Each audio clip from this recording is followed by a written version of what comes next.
მოგესალმებით. მე მარტოხელა დედა სოფო სურგულაძე. პირველ რიგში დავიწყებ მადლობით, რადგან ძალიან ბევრი კომენტარი შემოდის ყველა გადაცემაზე. ძალიან მიხარია, რომ ასეთ ინტერესი წვევს ნებისმიერი თემა, რაზეც საუბრობთ და ასე აქტიურობთ. არ დაგავიწყდეთ გამოგვიწეროთ YouTube-ზე, გააქტიუროთ ზარის ღილაკი, გამოგვიწეროთ Facebook-ზე, Instagram-ზე და TikTok-ზე. რაც შეეხება დღევანდელ გადაცემას, ალბათ მივხვდით, რომ სხვა გარემოში ვართ და ძალიან დიდი მადლობა მწერალთა სახლს აქ მასპინძლობისთვის. ძალიან დიდი მადლობა ჩემს რესპონდენტს, არაჩვეულებრივ ადამიანს, ძალიან კარგ მამას, ძალიან კარგ მეგობარს, არაჩვეულებრივ და საოცარ მწერალ ბაჩო კვირტიას, რომელთან ერთადაც დღეს ვისაუბრებთ მამაშვილობაზე. მოგესალმებით ბაჩო. გამარჯობა სულ. მადლობა, რომ ხარ ჩვენი მასპინძელი და დღევანდელი ჩემი გადაცემის სტუმარი. ძალიან დიდი მადლობა, რომ მომიწვიე. უპირველეს ყოვლისა, გილოცავ ამ ძალიან თამამ და საინტერესო ნაბიჯს მივესალმები. ძალიან საინტერესო წამოწყებაა და მინდა გისურვო ყველაზე საინტერესო თემები და ყველაზე საინტერესო ადამიანები შენს აი ამ იდეის განხორციელების პროცესში. ძალიან დიდი მადლობა და გადავიდეთ უშუალოდ მამაშვილობაზე. სანამ შენს დამოკიდებულებას განვიხილავთ, როგორი მამა ხარ, როგორი მამა გყავდა, რა მაგალითები აიღებ, მცირე დროს დავუთმობ და ვიტყვი, როგორი იყო მამაჩემი. მამაჩემი იყო უთბილესი, სიყვარულის ზღვა ქონდა, რომელსაც გასცემდა და შეეძლო, რომ გაეცა ჩემს მიმართ. და რამდენიმე ამბავს გავიხსენებ და ალბათ მაყურებელი თავად მიხვდება, როგორი ტიპი იყო. პირველი მომენტი, რაც მახსოვს, ესე გონებაში მაქვს ჩარჩენილი, ძალიან პატარა რო ვიყავი, შარვალზე ვიყავი ჩამოკვანწელებული, დავყვებოდი და მამა ვითათაფოთ რა, მეთათაფე, ანუ მეთამაშე და ის არასდროს უარს არ მეუბნებოდა და სულ მამას დავყავდი ვაკის პარკში. ერთხელ, როდესაც დედაჩიმა წამიყვანა, საქანელებზე ქალები ვინც მუშაობდნენ, ისინი მეკითხებოდნენ, ეს ქალი ვინ არისო? აქედან გამომდინარე, ალბათ გასაგებია თუ როგორი მამა იყო, ძალიან მეგობრული იყო და თუ რამე მიჭირდა, ან მილხინდა, პირველი ზარი მამასთან ხორციელდებოდა და ასევე ძალიან პატარას რომ მეკითხებოდნენ, დედა უფრო გიყვარს თუ მამაო? ჩემს ბავშვობაში ეს კითხვა ძალიან აქტიური იყო და აქტუალური, ყოველთვის ვამბობდი, რომ მამა ესე მიყვარს და დედა ესე მიყვარს მეთქი და ძალიან დიდი იმედი იყო. მამა იყო ადამიანი, რომელიც ყოველთვის ამბობდა, ყველაფერი კარგად იქნება და მე ამ სიტყვების ყოველთვის მჯეროდა და ზუსტად ვიცოდი, რომ ყველაფერი კარგად იქნებოდა. შეიძლება ხვალ არა, ზეგ არა, მაგრამ აუცილებლად კარგად იქნებოდა და ძალიან კეთილი იყო. მოკლედ, კარგი მამა მყავდა. გოგოსთვის იყო ფანტასტიკური მამა, ძალიან თბილი, ძალიან მეგობრული, ძალიან ერთგული, დიდი იმედი და ძალა იყო მამა ჩემთვის. აი ახლა ვნახოთ, როგორი მამაა ბაჩო თავის სამი ვაჟიშვილისთვის, იმიტომ რომ სამი ვაჟი ყავს, არაჩვეულებრივი შვილები ყავს და განსხვავდება გოგოშვილი და ბიჭიშვილი და მამობაც ამ შემთხვევაში განსხვავებულია და აი პირველი განცდა როდის გაჩნდა, რომ მამა გახდი და ეს აი მამობა როდის იგრძენი პირველად, რომ დაინახე თუ ცოტა მერე. იცი რა, მაშინვე შეიძლება ითქვას, მაშინვე როცა ჩემი პირველი ვაჟი გაჩნდა, აგერ უკვე 20 წელიწადი გახდება, 4 ივლის 2005 წლის, როცა დაიბადა სანდრო კვირტია. მაშინვე სხვათა შორის რაღაცა უცბად ყველაფერი შეიცვალა. ჩემს აღქმაში რაღაც უხილავ ეხმამ კარნახობდა, რომ დღეიდან, აი ამ წუთებიდან იწყება შენი ახალი ეტაპი შენს ცხოვრებაში, იმიტომ რომ შენ არა მარტო შვილი ხარ, არა მარტო ძმა ხარ, არა მარტო შვილიშვილი ხარ, არამედ შენ უკვე ხარ მამა. და ნუ არ ვიცი ხარ, შეიძლება ძალიან ბანალურად შეღერდეს, მაგრამ დაიწყო ახალი ეტაპი, ახალი საფეხური ჩემს ცხოვრებაში, დაიწყო ახალი ზრუნვა, ახალ ინტერესებზე ფიქრი, ახალ მიზნებზე ფიქრი, როგორ უნდა გაიზარდოს ჩემი შვილი, როგორი უნდა იყოს, როგორ უნდა აღზარდო, აი მაშინ იმ წუთიდან უკვე დაიწყო ამოტივტივი და უკვე მამა ჩემის თავის დროზე შეგონებები, რჩევები, ნალაპარაკები, ყველაზე ისეთი ცოცხალი, რომელიც არ ამოდის ჩემი გონებიდან და სამუდამოდ არის დალექილი მისი ესეთი მრავალმნიშვნელოვანი ნათქვამი, გახდები შენც მამა და აი ნახავ. განა წყენით და იმით ნათქვამი, არა ესე მინიშნებით თავის დროზე ნათქვამი. მამა ჩემი გახდება 84 წლის ოქტომბერში, რომელიც არის ჩემთვის ყველაზე ავტორიტეტული ადამიანი, შემიძლია ვთქვა. ყველაზე ავტორიტეტული, რომელსაც ყოველთვის ვამბობ თამამად, იმიტომ რომ ყველაზე საჭირო და მნიშვნელოვანი გაკვეთილები მისგან მივიღე. დედას თავისი ადგილი უჭირავს.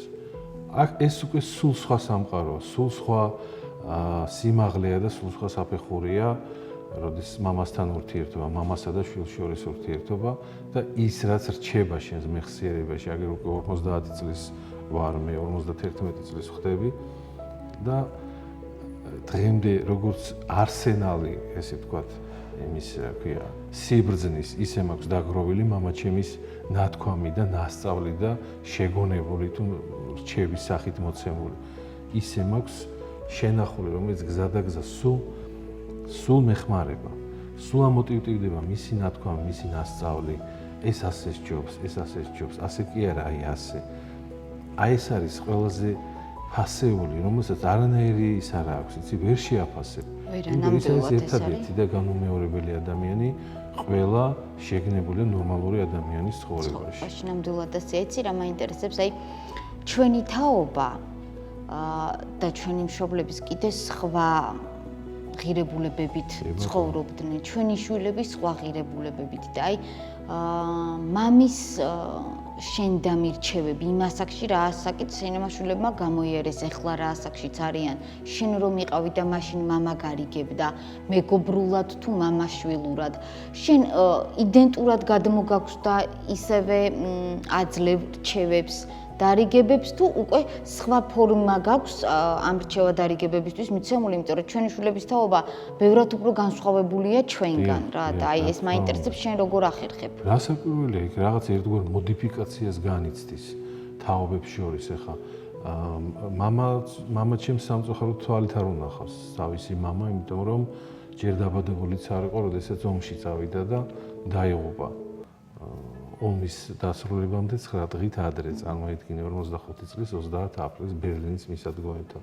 ასე რომ მამა იცის ფოტოებიდან, მამაჩემ. ანუ მამას არ ქონდა თვითონ მამის ინსტიტუტი. არ ქონია. მიუხედავად ამისა, მას ქონდა ისეთი თავისი მოგონილი, ან გაგონილი, ან კი ბატონო.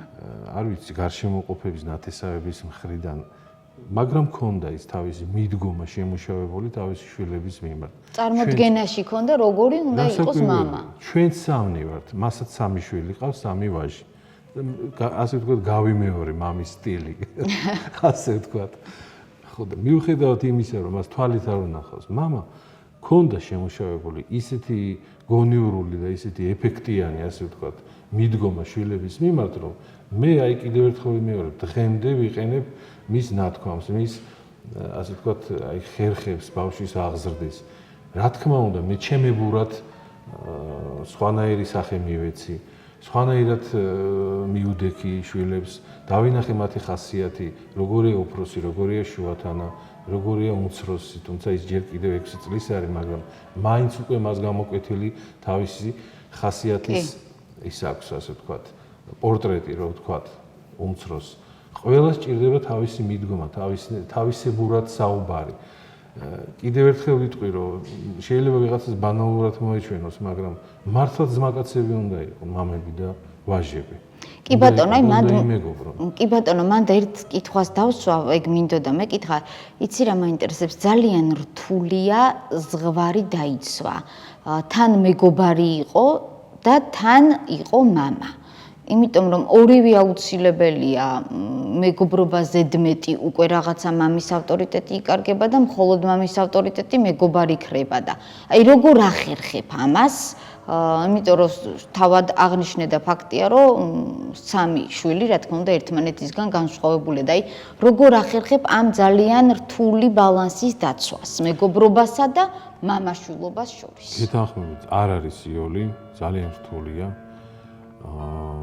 ვახერხებ იმგვარად, რომ კარგად სწავლობ მის ბუნებას, უბრალოდ შესწავლილი მაქვს და ყველანაირად ვცდილობ მას დავანახო ერთი მომენტი, რომ იცი, აი მე მაქსიმალურად ვცდილობ, რომ შენ გაგრძნობინო თავი კომფორტულად, რომ შენ იყო ბედნიერი, რომ მე შენ გვერდით ყველაფერი გავაკეთო იმისათვის, რომ შენ მიიღო კარგი განათლება, შენ იპოვო შენი გზა ცხოვრებაში, შენ შედგე ადამიანად უპირველეს ყოვლისა, პიროვნება იყო. მოდი ახლა შენც შენი მხრიდან გააკეთე ის, რაც ასე ვთქვათ, შენ გევალება ჩემთან მიმართებაში, როგორც მამასთან. და აი ეს ასე ვთქვათ ურთიერთობაში ეს ჰარმონია რაღაცნაირად გამომდის. იმიტომ რომ აი აკაკი წერეთლის არ იყოს მარტო აღზრდა რასუშველის თუ ბუნება მოწაროშველოდა. ეს момენტი არის, იცით? ბუნებასაც ძალიან დიდი, ძალიან კი გადამწყვეტი მნიშვნელობა აქვს, მე თუ მკითხავ. ეს არის უდიდესი სიტყვები. შენ შეიძლება თავი დააკლა ბავშვს და აღზარდო, მაგრამ ის ბუნებაში რაც მას უდევს, რაც დევს, ის არ ვიცი მე რა შეიძლება ამას დავარქვათ. ხასიათი, აი რაღაცა თავისებურება, ისიც თუ არ გამოვიდა და არ წამოყვა, ვერაფერს ვერ ისა. გამორიცხულია ნამდვილად გეთანხმები. იმიტომ არის ეს დიდებული სიტყვები. ეს არის დიდებული სიტყვები. მარტო აღზრდა რასუშვილის თუ ბუნება მოწაროში. ბუნება ადამიანის ბუნება არის გადამწყვეტი. გინდა მამაშვილობაში, გინდა დედაშვილობაში, ყველანაირ გარემოში და ყველანაირ სივრცეში. ადამიანის ბუნება არის ერთ-ერთი უმნიშვნელოვანესი რამ. ამ შემთხვევაში ძალიან მნიშვნელოვანია და ამიტომ არ არის იოლი, ძალიან ისეთი რთული, საპოვნელია გასაღები ბავშვის. და აი თანაც ის იცი რა ის ორმხრივი უნდა იყოს ეს ზრუნვა, იცი? ასე რომ ვთქვა პირობითად, ჩემი ზრუნვა მის დამიდა, მისი მხრიდანაც მე თუ არ ვიგრძენი, რომ ის ხედავს ამას, მიფასებს და მომყვება. მაშინ ძალიან რთული იქნება. და მე ამას ვგრძნობ, ანუ ამაგაში ძალიან გაგიმართლა, კი ნამდვილად რომ. ძალიან დიდი ბედნიერებაა, მე თუ მკითხავ, როდესაც ეს ჰარმონია იქმნება. აი არ ვიცი ახლა მამასთან ოდესმე გისაუბრია თუ არა ამ საკითხზე, მაგრამ შენ თავად როგორც მამა ამ საკითხზე ესე არა ვთქვათ პრაქტიკაში გამოვლილ, მაგრამ ალბათ გიფიქრია, ალბათ სადღაც გაგიგონია და ასე შემდეგ. როგორ ფიქრობ, აი ადამიანი, რომელიც მამის ინსტიტუტის გარეშე იზრდება.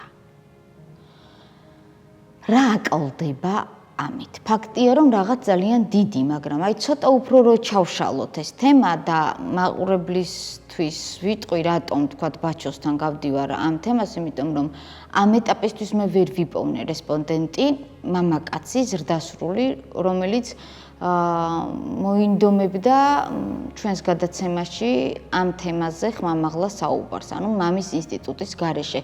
როდესაც იზრდება ადამიანი, რა პრობლემებს აწყდება და როდესაც ვიპოვნი რესპონდენტს, მე უკვე მასთან უფრო სიღრმისეულად გავივლი. და ეხლა როგორც აი მამასთან, აი რო არ არის მამა, რა პრობლემებს ქმნის, მით უმეტეს თავად მამაკაცი ხარ და აი აქედან გამომდინარე რომ თქვა, აი რო არ იყოს რა პრობლემებს სულ რომ არ იყოს, ან თუნდაც აი ზამთარ ზაფხულს მომსვლელი, წამსვლელი მამა რა, რომელიც პრინციპში არ არის სრულად ჩართული შვილის ცხოვრებაში. მე არ მომერიდება ამ სიტყვის თქმის ყოველგვარი გადაჭარბების გარეშე შემიძლია თქვა, რომ ეს არის უდიდესი ტრაგედია შვილისთვის. გინდა გოგო იყოს და გინდა ბიჭი იყოს, მნიშვნელობა არ აქვს. როდესაც მამა არ არის მის ცხოვრებაში, ეს იმას ნიშნავს, რომ მის ცხოვრებაში არ არის უმნიშვნელოვანესი ადამიანი, რომელსაც განსაკუთრებით ბიჭი მიბაძავს, ისწავლის და ეყოლება ავტორიტეტი, როგორც მე თავში ვთქვი, როგორც მამა ჩემია ჩემთვის ავტორიტეტი და მისაბაძი ადამიანი და მე რო ვიხსენებ ჩემს ბავშვობას, როგორ უყურებდი მას, როგორ იქცეოდა ოჯახში, როგორ იქცეოდა მეგობრებთან ერთად სუფრასთან, სამსახურში, ქუჩაში, მაღაზიაში მნიშვნელობა არ აქვს, როცა მის გვერდით ვიყავი. ეს არის ერთ-ერთი უდიდესი და უმნიშვნელოვანესი შემავსებელი, როდესაც ადამიანი უნდა შედგეს პიროვნულად. და როდესაც ეს გამოცლილი აქვს, მაშინ შეიძლება ითქვას, რომ ეს არის ტრაგედია. ეს არის უდიდესი დანაკლისი ადამიანის, რომელმაც უნდა გაიაროს მთელი საფეხურები, მოზარდობის, სიყმაწვილის, სიჭაბუკის, მე უნდა შედგეს ზრდასრულ ადამიანად, მე უნდა დაისახოს მიზანი, აირჩიოს პროფესია, გაყვეს თავის გზას, დაოჯახდეს და ასე შემდეგ. როგორც გადის ყველა ნორმალური ადამიანი ამ საფეხურებს. აი აქ მას არ ახლავს ის მთავარი შემწე, დამხმარე, მისაბაძი და ავტორიტეტი ადამიანი, რომელსაც ქვია მამა. ეს არის ძალიან რთული ბავშვისთვის, ზოგადად ადამიანისთვის. მას გამოცლილი აქვს ეს უდიდესი სიმდიდრე, უდიდესი ღვთისწყალობა, რასაც ქვია მშობელი მამა. არ ვიცი მეტი რა ვთქვა, ძალიან რთულია. და კიდევაც უმრავლესობა ადამიანებს, რომლებიც უმამოდ იზრდებიან, ეს კვალი ამჩნდებათ და რაღაცა დამღასავით აზრით ხოლმე, იცით, არავის შეურაცხყოფას არ ვაყენებ, პირიქით, ყველას გულშემატკივრობ უმამოდ გაზრდილ ბავშვებს, მამაკაცები იქნებიან თუ ქალბატონები.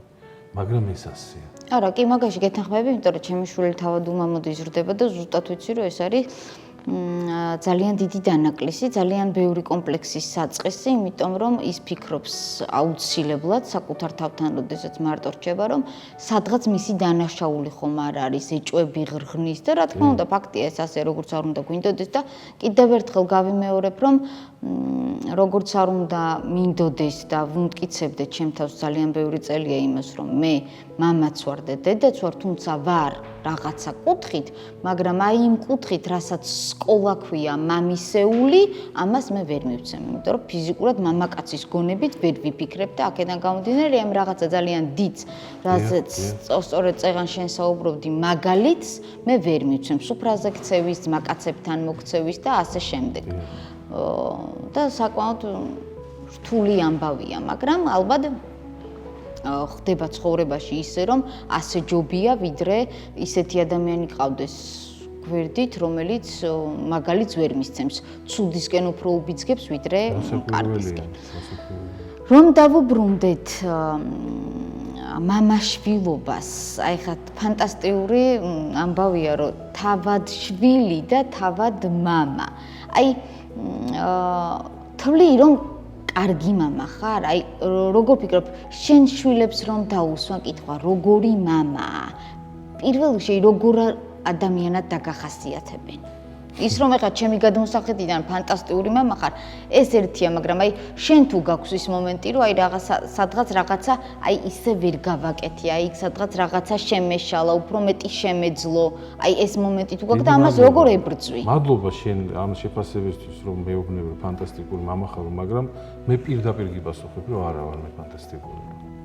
არა ვარ მე კმაყოფილი ჩემი მამობით, იმიტომ რომ მე ბევრად მეცხოვ საკუთარ თავს ჩემი შვილებისთან დამოკიდებულებისას, ბევრად მეტი მინდა რომ გავაკეთო და მინდო და გამეკეთებინა და ვერ გავაკეთე, არც თავს ვიმართლებ, მაგრამ ფაქტს ვამბობ უბრალოდ, რომ არა ვარ კმაყოფილი. მე მინდო და მეტი გამეკეთებინა და დღესაც ვცდილობ რომ მეტი გავაკეთო. არ ვიცი როგორ დამახასიათებენ, ძალიან შეიძლება მე რაღაც სიტყვები მოვიფიქრო და ვარაუდი თქვა, როგორ იტყოდნენ ამას. ეს ჯობია მათ თვითონ გიპასუხონ. ვერ გავბედო, ვერ გავკადნიერდები და მათ მაგივრად ლაპარაკს ვერ დავიწყებ. ერთადერთი მე შემიძლია ვთქვა, მე დღეს მართლა მაქსიმუმს ვაკეთებ, რომ ჩემ შვილებს მივცე ყველაფერი. თუმცა მაინც უკმაყოფილო ვარ, იმიტომ რომ მე მინდა რომ მეტი შემეძლოს. აი ნახე, რატომ არ შემიძლია ეს წავკეთე? არა, ნახე როგორი მომენტია, მიცემა არის ერთი მომენტი, რასაც შენ გულისხმობ, სწორად გავიგე ალბათ მე, მაგრამ მე ვამბობ ფანტასტიკური მამა ხარ, ძალიან კარგი მაგალითი ხარ მათთვის. ძალიან კარგი ადამიანი ხარ. ეხლა მე ამას როგორც ვთქვათ, თანამშრომელი, კოლეგა, მეგობარი ასე ვამბობ, იმიტომ რომ შენ ხარ ძალიან კარგი მეგობარი, ძალიან განათლებული, ფანტასტიკური სუფრაზე ყოფი ადამიანი, რომელთან ერთადაც ამ დროის გატარება საკმაოდ საინტერესო იქნება. ანუ მაგალითი ხარ კარგის და არაფერი ცუდის. ეს უკვე ძალიან დიდი რამ არის შვილებისთვის. დარწმუნებული ვარ ამაში, რომ ეს არის აი ძალიან კარგია, როდესაც კარგი მამა გყავს. კარგ მაგალითს იმიტომ რომ იტყვი, რომ მე ბაჩო კვირტიას შვილი ვარ და თავაწეული იტყვი ამას, ეს ძალიან დიდი რამ არის. უკვე ძალიან დიდი რამ გაქვს შენი შვილებისთვის გაკეთებული. და იცი რა მაინტერესებს? აი როგორ ატარებ მათთან დროს, ხო? სამი სხვადასხვა თაობაა შეიძლება ითქვას, განსხვავებული ასაკი და სხვათა შორის ჩვენ შვილებში კიდე ერთ-ორ წელსაც ძალიან დიდი მნიშვნელობა აქვს, იმიტომ რომ რადიკალურად სხვანაირები არიან, განსხვავდებიან ერთმანეთისგან და აი ინტერესები, რა ინტერესები აქვს, რითი გინდა რომ დააკაო, თქვათ, აი რა გართობა, რა თამაში, რამდენ დროს ახერხებ რომ დაუთმო მათ და როგორ ერთობით? აი ერთ-ერთი ჩემი უკმაყოფილების მიზეზსაც მივადგეთ. დროის უკმაყოფილება, ხო? დროის თვალსაზრისით, იმიტომ რომ ჩემი არანორმალური დაკავებულობის გამო ის იმდენ დროს, რამდენიც საჭიროა რომ მათ უთმობ და ვერ უთმობ. სამწუხაროდ ვერ უთმობ. ესაც ჩემი ერთ-ერთი სადარდებელია. მაგრამ აი კიდევ ერთხელ ვიმეორებ, რომ როგორ გითხრათ, აი ნემსის ყუნჩი უძრებიო, რომ იტყვიან ყველაფერს ვაკეთებ. მაგრამ აი ის დრო, რასაც ატარებ მათთან ერთად, ამას ხო ისინი ხედავენ, რატო ვერ ახერხებ, თქვათ და დარწმუნებული ვარ, რომ ამას ადეკვატურად აფასებენ, მაგრამ აი იმ დროს აი მე ვიცი, რომ ზაფხულში მაგალითად დასასვენებლად სხვადასხვა სივრცეები უყვართ, როცა მიდიხართ და აი ცდილობ, რომ ყველას მოერგო და აი როგორ გაქვს, თქვათ, კითხვასთან დაკავშირებით, მეცადინეობასთან დაკავშირებით, როგორ უდგები მათ, რომ კითხვაში აყვარო წიგნები, მწერლები, შენ ურჩევ თუ რაღაც ისეთი მიდგომა გაქვს, რომ თავად აკეთებენ იმ არჩევანს, რაც შენ გინდა, ვთქვათ და ნიშნებზე თუ გაქვს სიმკაცრე და აი აღზრდის ეს მეთოდები, რომ გაგვიზიარო. ყველაზე მთავარი, რასაც მე მივახციე, ასე ვთქვათ და შევძელი მათთვის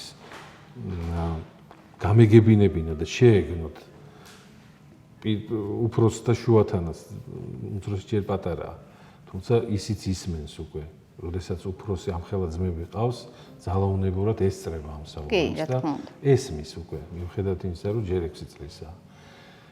რასაც მივახციე, არის ის, რომ ორივე ძალიან კარგად იცის, რომ ეს სამყარო არის ძალიან სასტიკი. ეს სამყარო არის ძალიან რთული. ძალიან რთულია დღეს ამ არეულ ეპოქაში, ამ ურთულეს ეპოქაში მიაღწიო შენს დასახულ მიზანს, შედგე ადამიანად, შედგე პროფესიონალად. გქონდეს შენი საქმე, რომელიც იცი პროფესიონალურ დონეზე. ეს იციან ძალიან კარგად. იციან ძალიან კარგად, რომ ამისთვის საჭიროა შრომა, განათლების მიღება და რაც მეტს ისწავლი და მეტი მიმართულებით, აი ესეც ისწავლის ჩემგან, რომ ბევრი მიმართულება აინტერესებს ორივეს, რომ დაეუფლონ ამასაც, იმიტომ რომ დღეს ცხოვრებაში საჭიროა რაც შეიძლება მეტი იცოდე, მეტი ენა იცოდე, მეტი საქმე, მეტი ხელობა იცოდე. ამას მივახციე, აი ეს იციან ძალიან კარგად. შესაბამისად, ასევე მოქმედები. უფროსი მეორე კურსზე გადადის, სწავლობს, დაინტერესებულია თავისი მომავალი პროფესიით, შუათანა გაისადა ამთავრებს და არის ისეთი სტაბილური, ასე დღეს რო იტყვიან 1000-ანი, 500-ანი, ჩვენ დროს 1000-ანი. კი ბატონო. კი ბატონო და წარჩინებულია. და აი როგორ მიაღწია, ნახე, სიმკაცრით, მეგობრობით, თავად რომ კითხულობ, თავად რომ წერ, თავად რომ შრომობ, ეს გახლდა მაგალითი მათთვის თუ აი რაღაცა სიმკაცრე გქონდა, აი როგორ არავით არის სიმკაცრე. იმიტომ რომ დღევანდელ თაობას იმდენად მარტივად მისდის ინფორმაცია, რომ კითხვა ალბათ უფრო ნაკლებად. თუმცა ამას ვერ დავიჩვენ, ხა ჩემ შულსაც უყვარს კითხვა, ამას ვერ ვიტყვი, მაგრამ ნუ უფრო უჩივის, თქვათ, უფროსი თაობა, რომ უფრო ნაკლებად. აი შენ როგორ მიუდექი, რომ აი საუბრებით ხან ერთთან, ხან მეორესთან, ხან ორივესთან ერთად. შენ თუ უკითხავდი თავად? კი, პატარაობისას, რა თქმა უნდა. და აი ურჩევ უფრო მეტი დრო მქონდა. კი. მაშინ როცა პატარები იყვნენ და იქიდან მოყოლებული უკვე ისინი ხედავენ იმას, რას აკეთებს мама, როგორი დაკავებულია мама, რა უყვარს мама. აი იმიტომ ვახსენე მე რომ მაგალითი ხარ. რა არის мама, რას წარმოადგენს შვილისთვის. ეს არის მაგალითი, ეს არის რაღაც ხატება, რომელსაც შენ პატარაობიდანვე ხედავ, რას აკეთებს მას რა მოსწონს. და გინდა რომ იბაძო და იყო ისეთი. კი, ისინი ხედავდნენ, ორივე ხედავდა რომ მე მიყვარდა ძალიან წიგნები, ყოველთვის ვიძენდი წიგნებს და ჩვენ სახლში ყოველთვის შემოდიოდა ახალი წიგნები, ამას ხედავდნენ. ისინი ხედავდნენ იმას, რომ მე მიყვარდა სხვანაირი ჟანრის მუსიკა, კლასიკური მუსიკა, ჯაზი, ასე შემდეგ. ძალაუნებურად იცი ჩამოუყალიბდათ ზუსტად ისეთი გემოვნება, როგორიც მე მაქვს. მუსიკაში, ფილმების ნახვისას მოსწონთ ისეთი ფილმები, როგორიც მე მომწონს, იმიტომ რომ ამას ყველაფერს ისინი ხედავდნენ წლების განმავლობაში. ძალაუნებურად მათაც გამოუმუშავდათ ასეთი გემოვნება, ასეთი შეხედულებები ცხოვრებაზე, საგნებსა და მოვლენებზე. და ძალაუნებურად მოხდა მათი ასეთი ფორმით ჩამოყალიბება პიროვნული თვალსაზრისით. და აი თქვათ მწერლებს ან წიგნებს ურჩევდი, ეხა უფროს რა თქმა უნდა არა, მაგრამ აი შუათანას უმცროს თქვათ თუ თავადაძლევ არჩევანის საშუალებას, რაც გსურთ ის ოღონდ წაიკითხეთ. ისიც და ისიც. არ შეიძლება შენ ის რაღაც ჩარჩოებში მოაქციო და უთხრა აი მარტო ესენი უნდა წაიკითხო, სხვებს დაანებე თავი. აბსოლუტური თავისუფლება აქვს. მე ვეუბნები უბრალოდ ინფორმაციას ვაწვდი, იცი? შენ უკვე ესენი უნდა გქონდეს წაკითხული. აი ესენი უნდა ეს წასაკითხი წიგნებია. აი ასეთ ვაწვდიდი ინფორმაციას. ასე ვურჩევდი. ისინი ითვალისწინებდნენ. ხან არ ითვალისწინებდნენ. მე შეხსენების სახით ვეუბნები, ხომ წაგიკითხავს. აი ნახავ დაიწყე და ვეღარ მოწყდები. აი ესეთი ფორმით. მაგრამ იყო შემთხვევები, როდესაც მოქონდათ ის წიგნი, რომელიც მათ მოსწონდათ. და დღესაც მოაქვს, ყიდულობენ თვითონ უკვე. იცი ეს მინდა. წაიკითხე კი ბატონო.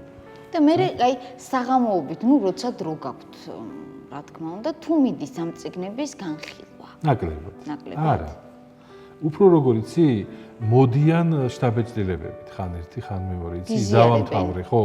დავამთავრე ის და შენ რომ მითხარი, რომ ძალიან მაგარიაო, ისე რა. ან შენ რო ამბობდი, რომ კარგიო, იმაზე კარგიო, ვიდრე შენ მეუბნებოდი. ხან ისე, ხან ასე. ეს მათი გადასაწყვეტია. მე ვეუბნები, იცი, მე ძალიან მომწონდა ყოველთვის ეს წიგნი, რომელიღაც კონკრეტულად. შენ შეიძლება ნაკლებად არაფერი ტრაგედია ამაში არ არის. გემოვნების ამბავია. რა თქმა უნდა. მაგრამ იცოდე უბრალოდ, რომ ეს არის ჟანრის კლასიკა. ეს არის შედევრი. ინფორმაციას ვაწვდი. იცი რა მაინტერესებს? თუ ყოფილა ეს ასეთი შემთხვევა, რომ შენ შულს უთქვამს მწერალი და ნაწარმოები, რომელიც შენ არ იცოდი და მას ჰქონდა წაკითხული. კი, ყოფილა. აი უფრო სანდროს შემთხვევაში, უფროსის შემთხვევაში. იქნებოდა, იმიტომ რომ ჩემთან მეცაც გეტყვი, დღესდღეობით მსოფლიო მუსიკის ისტორია, თანამედროვე მუსიკაზე მაქვს ლაპარაკი, ჩემზე ბევრად კარგად იცის. კი. ბევრად კარგად იცის ჯგუფების დაბადება, როდის დაიშალა, ვინ შემოემატა, ვინ წავიდა. იმიტომ რომ ეს მისი ერთ-ერთი სტიქია და ერთ-ერთი უდიდესი ინტერესის სფეროა. კი. და მე ამის გამო ძალიან ბედნიერი ვარ. კი. აქ უკვე ის ამოტივტივდება ხოლმე ის ურჩევნია მამასა რომ შვილი ჯობდეს მამასა. ძალიან ბედნიერი ვარ, იმიტომ რომ მე ვეკითხები უკვე რომ როგორ არის ის როდის დაიშალა და მეუბნება რომ ეს როგორ კაცო ეს როგორ არის ეს ეცინება ხოლმე. მე ბედნიერი ვარ, იცინოს. კი, რა თქმა უნდა, ძალიან მაგარია. ესე იგი, წავიდეთ დასასრულისკენ. ძალიან დიდი მადლობა კიდევ ერთხელ მინდა გითხრა მობრძანებისთვის, უბრალოდ მასპინძლობისთვის. და რამდენიმე რჩევის სახით ან აი უბრალოდ რას ეტყვი მამებს, როგორები უნდა იყვნენ თავისუფლების, მაგრამ აი რამეს ისეც და შვილებს რას ეტყობდი? მამებით დავიწყებ მაშინ, მამებს ვეტყვი რომ ასწავლეთ შვილებს დამოუკიდებლად ცხოვრება, ასწავლეთ შვილებს ბრძოლა, ასწავლეთ ის და გააგებინეთ როგორმე ის რომ ერთ დღეს ღმერთმა ყველა დიდხანს აცოცხლოს, მაგრამ თქვენ აღარ იქნებით და ისინი მარტო დადგებიან ცხოვრების პირისპირ. შეიძლება ისე მოძველებულ რამეს ვამბობ, მაგრამ ეს ასეა. კი, ფაქტია. ისინი დადგებიან ცხოვრების პირისპირ. და ამისთვის ისინი მზად უნდა იყვნენ. მზად უნდა იყვნენ პიროვნულადაც, ეკონომიკურადაც, მორალურადაც, ყველანაირი თვალსაზრისით მომზადებულები, ბრძოლის უნარიანები და დამოუკიდებლები. ამას ვცდილობ მე, რომ ამას მივაჩიო, ეს ვასწავლო, იყვნენ დამოუკიდებლები, ძლიერები, განათლებულები და პიროვნებები იყვნენ, უპირველეს ყოვლისა ადამიანები იყვნენ. შვილებს რა? შვილებს ვეტყვი იმას, რომ დააფასონ მათი მშობლების შრომა, მათი მშობლების მონდომება, თავგანწირვა, რასაც ისინი მათი შვილებისთვის აკეთებენ და იყვნენ საუკეთესო მეგობრები. დედის თუ მამის, ამ შემთხვევაში მამაზეა ლაპარაკი. საუკეთესო ძმაკაცები და მეგობრები იყვნენ და მოусმინონ მამას. დანარჩენი უკვე თვითონ გადაწყვიტონ. ვისაც მამა არ ყავს, მას ურჩევ რომ გამაგრდეს და გაათკეცებული და გაათმაგებული მონდომებით ეცადოს, რომ უმამოდ ბევრად მეც მიაღწიოს, ვიდრე მამასთან ერთად მიაღწევთ, თქვათ. იმიტომ რომ ადამიანი იმისთვის არის, რომ იბრძოლოს და გაარღვიოს ის ბარიერები, რომელიც მას წინ დახვდება. ამისთვის არის შექმნილი, ამისთვის ვარ შექმნილი, უნდა ვიბრძოლოთ. ძალიან დიდი მადლობა. არაფერს, დიდი მადლობა თქვენ. ჩემს მაყურებელს ვეტყვი, რომ არ დაგავიწყდეთ, გამოგვიწეროთ YouTube-ზე და გააქტიუროთ ზარის ღილაკი. არ დაგავიწყდეთ Facebook-ზე, Instagram-ზე და TikTok-ზე, გამოიწეროთ მე მარტო ხელად დედა ქართულად. რაც მთავარია, მოიწონოთ ჩვენი გადაცემები, დააკომენტაროთ და გამოგვეხმაუროთ. გემშვიდობებით მომავალ შეხვედრამდე. ნახვამდის.